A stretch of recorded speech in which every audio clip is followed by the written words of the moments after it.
इस धारावाहिक की 9वीं कड़ी में हमने वायु पुराण, विष्णु पुराण, ब्रह्मांड पुराण, भागवत पुराण, मत्स्य पुराण, वाल्मीकि रामायण तथा महाभारत आदि ग्रंथों में मिलने वाली राजा मानधाता की कथा की चर्चा की थी।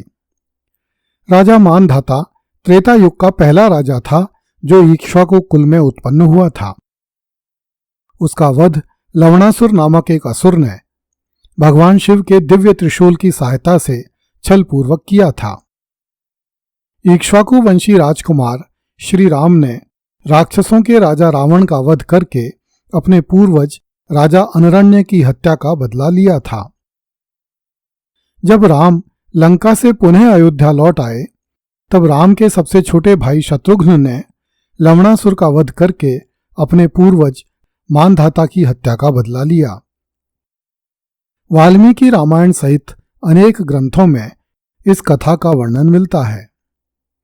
इस कथा के अनुसार एक बार राजकुमार शत्रुघ्न ने च्यवन ऋषि से पूछा कि लवणासुर में कितना बल है तथा उसने किन किन योद्धाओं की हत्या की है।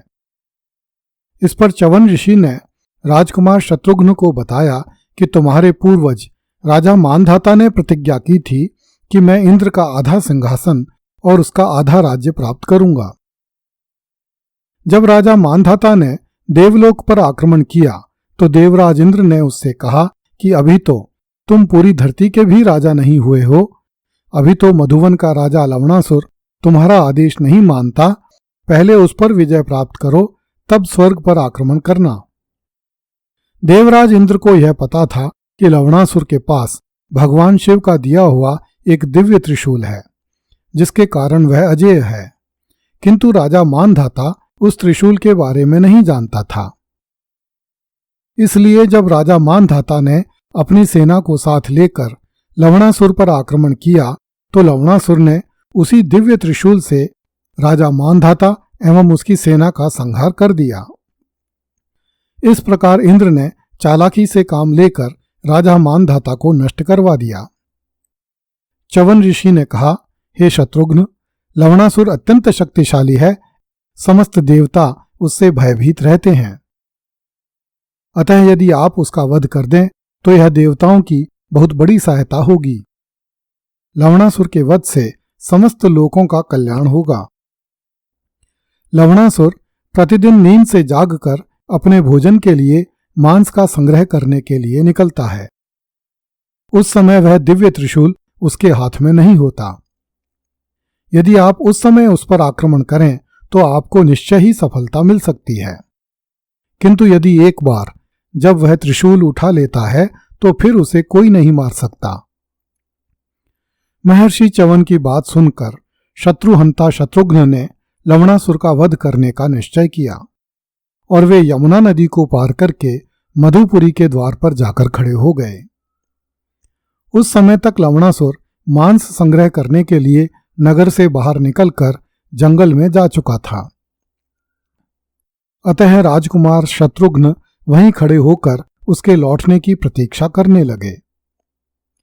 मध्याह्न काल में वह क्रूर कर्मा राक्षस हजारों प्राणियों का बोझा लिए हुए अपने नगर के द्वार पर आया।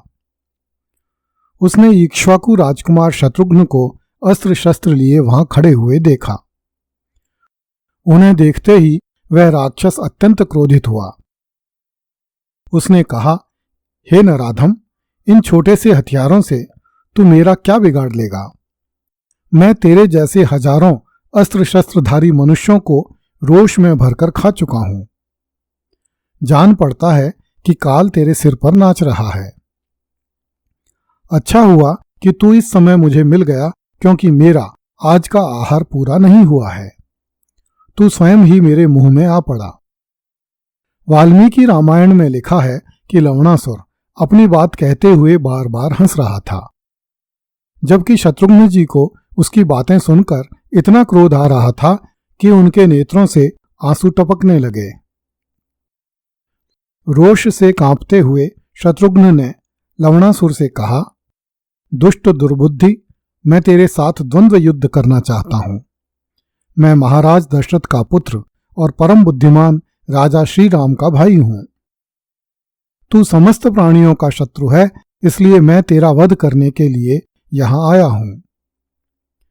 इस पर लवणासुर ने कहा कि तेरे भाई राम ने जिस रावण की हत्या की है वह मेरी मौसी शूर्पणखा का भाई था, किंतु मैंने राम को छोड़ दिया क्योंकि वह मुझसे युद्ध करने के लिए नहीं आया था। किंतु जो कोई भी मुझसे युद्ध करने के लिए आया है या भविष्य में आएगा उसे मैं अवश्य ही मार डालूंगा। तू 2 घड़ी ठहर जा, मैं तुझे युद्ध का अवसर अवश्य दूंगा, किंतु पहले मैं अपना अस्त्र तो ले आऊं। इस पर शत्रुघ्न जी ने कहा कि हे राक्षस, अब तू मुझसे बचकर नहीं जा सकता। किसी भी बुद्धिमान व्यक्ति को अपने सामने आए हुए शत्रु को नहीं छोड़ना चाहिए। अतः अब तू इस जीव जगत को अच्छी तरह देख ले, मैं तुझे तीखे बाणों द्वारा अभी यमराज के घर भेज रहा हूं, क्योंकि तू तीनों लोकों का और श्री रघुनाथ जी का भी शत्रु है। शत्रुघ्न के इतना कहते ही लवणासुर खड़ा रह कहता हुआ हाथ पर हाथ रगड़ने लगा और दांत किटकिटाने लगा।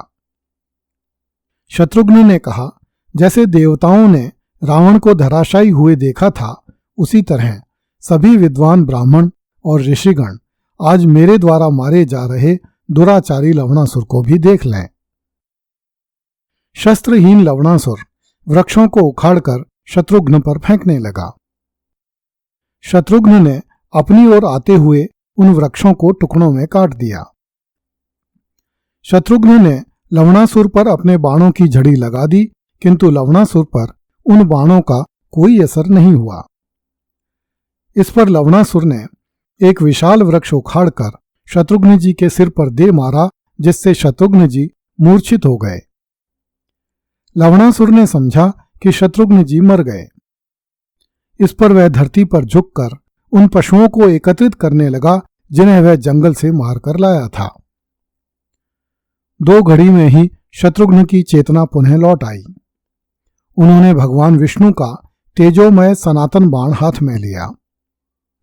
श्री हरि विष्णु ने इस बाण का निर्माण मधुकैटभ नामक राक्षसों के संहार के लिए किया था। बाण के तेज से संपूर्ण सृष्टि में खलबली मच गई। देवताओं ने घबराकर ब्रह्मा जी की शरण ली। उन्हें लगा कि इस बाण से संपूर्ण सृष्टि नष्ट होने वाली है। ब्रह्मा जी ने देवताओं से कहा कि वे निर्भय होकर लवणासुर और शत्रुघ्न का युद्ध देखें। जब शत्रुघ्न ने आकाश को देवताओं से भरे हुए देखा तो उन्होंने वह दिव्य बाण अपने धनुष पर चढ़ा लिया। लवणासुर ने शत्रुघ्न को पुनः युद्ध के लिए तत्पर देखा तो वह अपने हाथों में पकड़े हुए पशुओं को छोड़कर फिर से युद्ध करने के लिए आ गया। शत्रुघ्न ने धनुष की प्रत्यंचा को कान तक खींचकर बाण छोड़ दिया।